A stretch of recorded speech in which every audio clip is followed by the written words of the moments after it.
Saudara, Presiden Joko Widodo bakal bertemu mantan Menteri Pertanian Syahrul Yassin Limpo di Istana Merdeka Jakarta malam ini.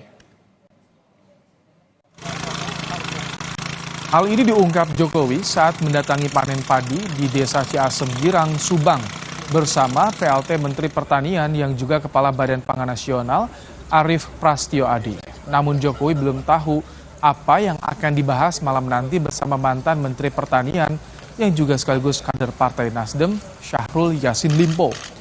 Pertemuan dilakukan usai pengunduran diri Syahrul dari jabatan Mentan karena diduga melakukan tindak pidana korupsi di Kementerian Pertanian.